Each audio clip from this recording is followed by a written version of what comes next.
નમસ્કાર મિત્રો, આજે આપણે વાત કરવાના છે યુકેથી વહુ નોકરી છોડી બીમાર સાસુની સેવા કરવા આવી.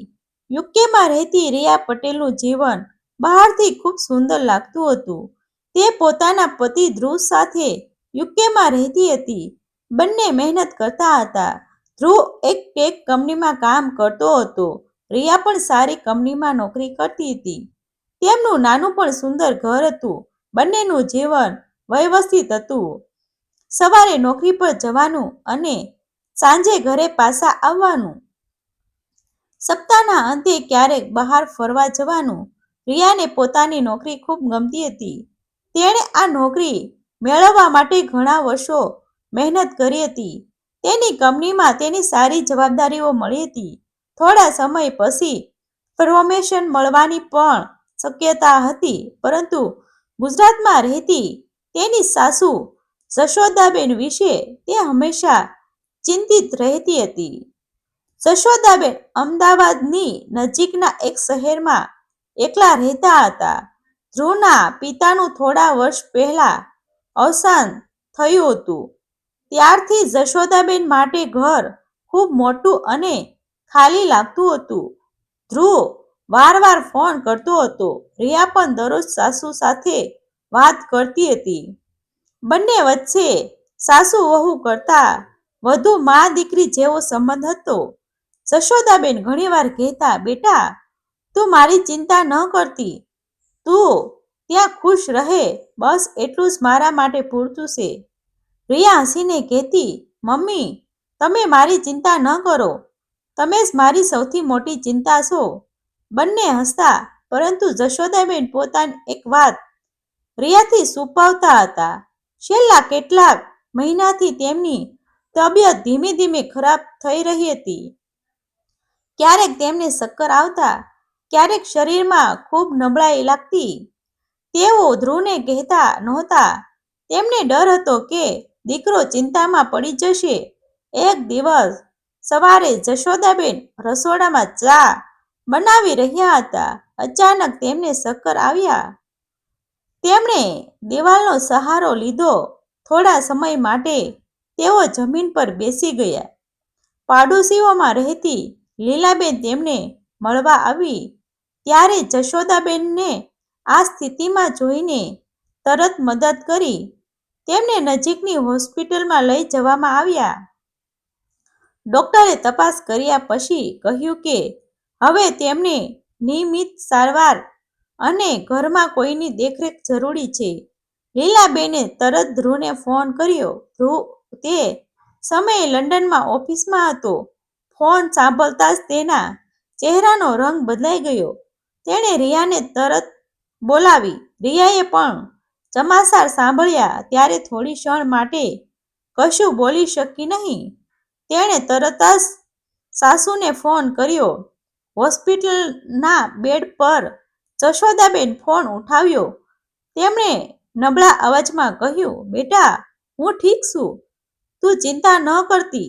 રિયાની આંખોમાં પાણી આવી ગયું. તેણે કહ્યું, મમ્મી, તમે ઠીક હોત તો હોસ્પિટલમાં કેમ હોત?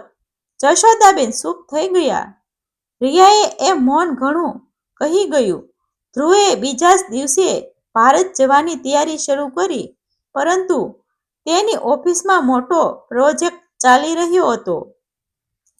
લાંબી રજા મળવી મુશ્કેલ હતી. તેણે કંપનીને પોતાની પરિસ્થિતિ સમજાવી. કંપનીએ થોડા દિવસની રજા આપી, પરંતુ ધ્રુવ સમજી રહ્યો હતો કે આ સમસ્યા થોડા દિવસમાં પૂરી થવાની નહોતી. ડોક્ટરે સ્પષ્ટ કહ્યું હતું કે જશોદાબેનને નિયમિત સંભાળની જરૂર પડશે. ધ્રુવે રિયાને કહ્યું, આપણે મમ્મીને યુકે લઈ આવવાનો પ્રયાસ કરીએ.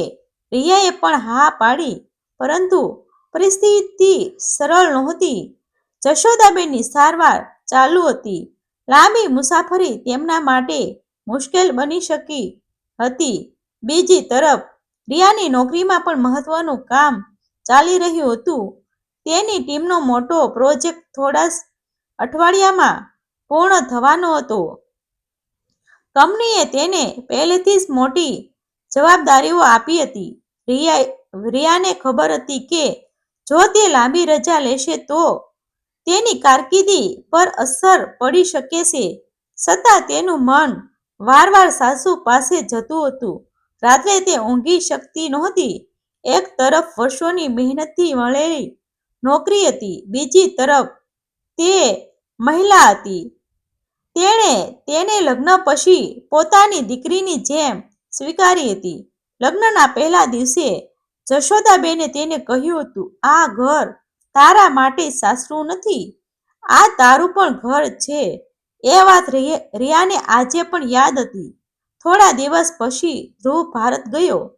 તેણે હોસ્પિટલમાં માતાને જોઈ. જશોદાબેન ખૂબ નબળા દેખાતા હતા. દીકરાને જોઈને તેઓ ખુશ થયા, પરંતુ તેમણે પહેલેથી જ વાત કરી, રિયાને અહીં બોલાવતો નહીં, તેની નોકરી બગાડવી નહીં. ધ્રુવ આશ્ચર્યમાં પડી ગયો. તેણે કહ્યું, મમ્મી, તમારી તબિયત આટલી ખરાબ છે અને તમને હજુ પણ રિયાની નોકરીની ચિંતા છે? જશોદાબેને ધીમેથી જવાબ આપ્યો, તે બહુ મહેનત કરીને ત્યાં સુધી પહોંચી છે. મારી પાછળ તેનું ભવિષ્ય બગડે એવું હું નથી ઈચ્છતી. આ વાત ધ્રુવે રિયાને કહી નહીં, પરંતુ જશોદાબેનનો એક નાનો અવાજનો મેસેજ રિયાના ફોનમાં આવી ગયો. તેમાં જશોદાબેન કહી રહ્યા હતા, બેટા, તું ત્યાં જ રહેજે, તારી નોકરી ન છોડતી, હું જલ્દી સારી થઈ જઈશ. મેસેજ સાંભળીને રિયા લાંબા સમય સુધી ચૂપ બેઠી રહી. તેણે સમજાતું હતું કે જશોદાબેન પોતાની પીડા છુપાવી રહ્યા હતા. તે રાત્રે રિયાએ ધ્રુવ સાથે લાંબી વાત કરી.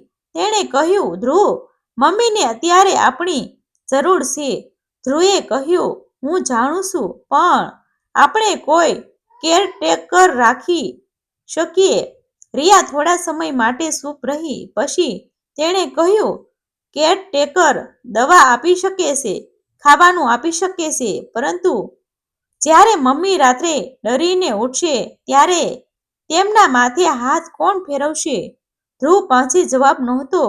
રિયાએ ફરી કહ્યું, પૈસા ખર્ચીને સંભાળ મળી શકે છે, પરંતુ પોતાના માણસની હાજરી ખરીદી શકાતી નથી. ધ્રુવ પણ ભાવુક થઈ ગયો. તેણે કહ્યું, તો તું શું વિચાર કરે છે? રિયાએ તરત જવાબ આપ્યો, નહીં. તેણે પોતાની ઓફિસના મેનેજરને મેસેજ કર્યો. બીજા દિવસે તેણે કંપનીમાં મીટિંગ માંગી. ઓફિસમાં રિયા પોતાના મેનેજર સામે બેઠી હતી. મેનેજરને લાગ્યું કે કદાચ તે થોડા દિવસની રજા માંગશે, પરંતુ રિયાએ જે વાત કહી તે સાંભળીને મેનેજર થોડા સમય માટે ચૂપ રહી ગયો. રિયાએ કહ્યું, મારે મારી નોકરીમાંથી લાંબી રજા જોઈએ છે, કદાચ થોડા મહિના માટે. મેનેજરે કહ્યું, રિયા, તને ખબર છે કે હાલ તું કેટલા મહત્વના પ્રોજેક્ટમાં છે? રિયાએ માથું હલાવ્યું. હા, મને ખબર છે. મેનેજરે કહ્યું, તારી કારકિર્દી માટે આ સમય ખૂબ મહત્વનો છે. રિયાએ ધીમેથી કહ્યું, મને પણ ખબર છે. પછી તેણે થોડો વિરામ લીધો અને કહ્યું, પણ મારા પરિવાર માટે આ સમય તેનાથી પણ વધુ મહત્વનો છે. મેનેજરે તેને વિચારવા માટે સમય આપ્યો. રિયા ઓફિસમાંથી બહાર આવી ત્યારે તેના હાથમાં નોકરી ચાલુ રાખવાનો રસ્તો હતો અને નોકરી છોડવાનો વિચાર પણ હતો, પરંતુ અંતિમ નિર્ણય હજુ બાકી હતો. તે જ સાંજે ભારતમાંથી ધ્રુવનો ફોન આવ્યો. જશોદાબેનની તબિયત ફરી બગડી હતી. ધ્રુવે કહ્યું, રિયા, મમ્મીને આજે ફરી હોસ્પિટલમાં રાખવી પડી છે. આ સાંભળતા જ રિયા સ્થિર થઈ ગઈ. થોડા સમય પછી તેણે પોતાના ટેબલ પર પડેલો નોકરીનો કાગળ જોયો. તેની આંખો સામે સાસુનો ચહેરો આવી ગયો.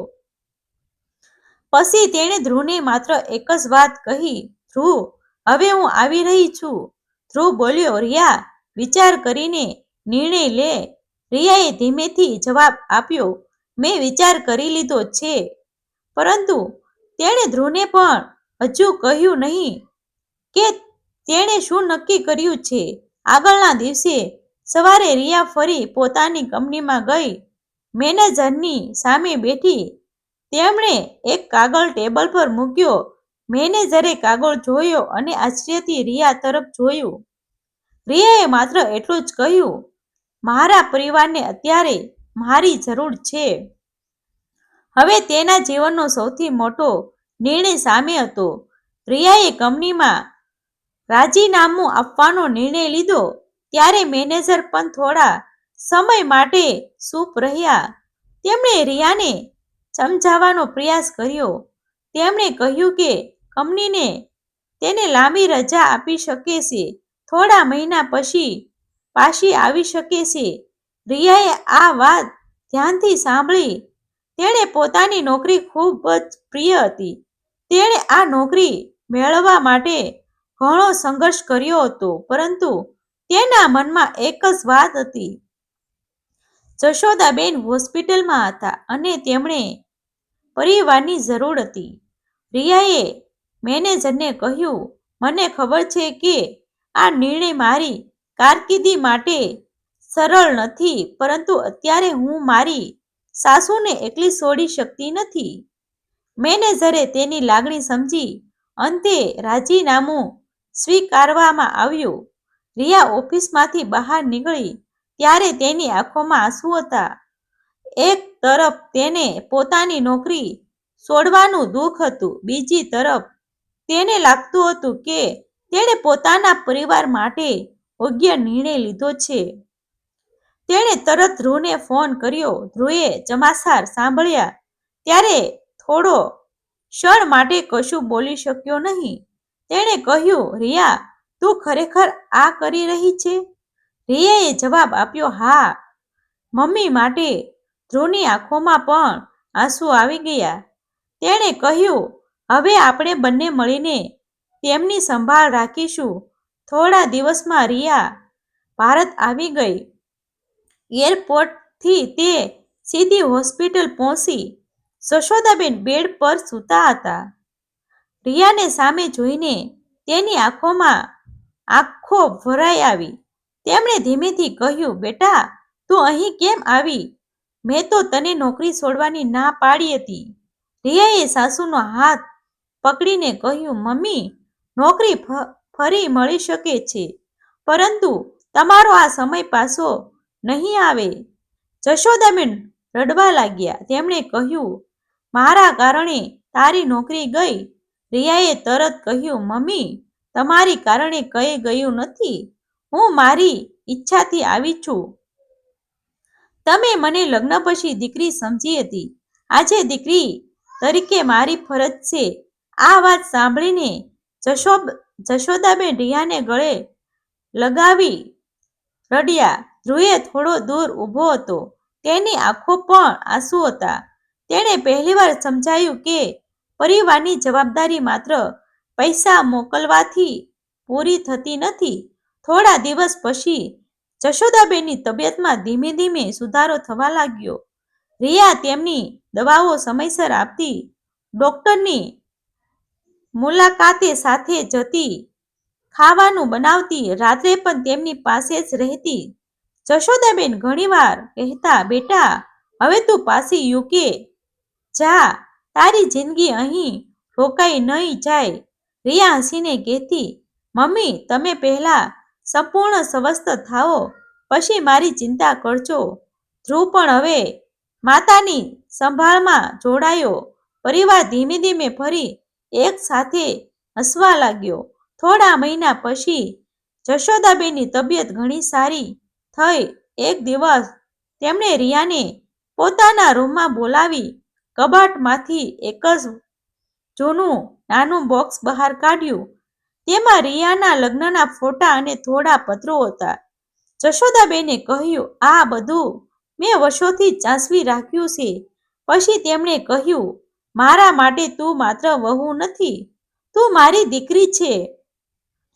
રિયાની આંખોમાં આંસુ આવી ગયા. થોડા સમય પછી રિયાએ ફરી નોકરી શોધવાનું શરૂ કર્યું. આ વખતે ધ્રુવ અને જશોદાબેન બંને તેની સાથે ઊભા રહ્યા. રિયાને નવી નોકરી મળી.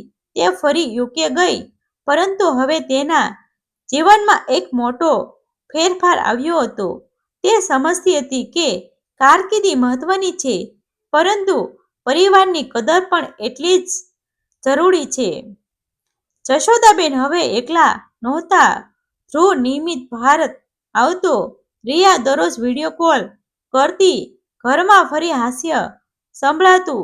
જશોદાબેન ઘણીવાર એક જ વાત કહેતા, મને વહુ મળી હતી, પરંતુ જીવએ મને દીકરી આપી. આ કહાની આપણને શીખવે છે કે જીવનમાં કેટલીક પસંદગીઓ પૈસાથી મોટી હોય છે. નોકરી અને સફળતા જરૂરી છે, પરંતુ જ્યારે પોતાના માણસને ખરેખર આપણી જરૂર હોય ત્યારે તેની સાથે ઊભા રહેવું પણ જીવનની મોટી કમાણી છે.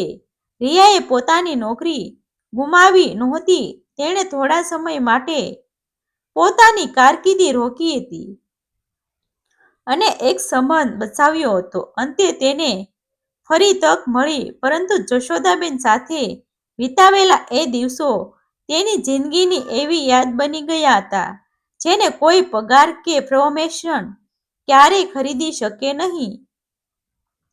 ડિસ્ક્લેમર: આ વાર્તા મનોરંજન માટે સત્ય ઘટનાથી પ્રેરિત કાલ્પનિક રજૂઆત છે. પાત્રો અને ઘટનાઓ કાલ્પનિક છે. કોઈ પણ વ્યક્તિ કે પરિવારની લાગણી દુભાવવાનો હેતુ નથી. આભાર મિત્રો. ગમે તો શેર કરી દેજો, સબસ્ક્રાઇબ કરી દેજો, શેર કરી દેજો.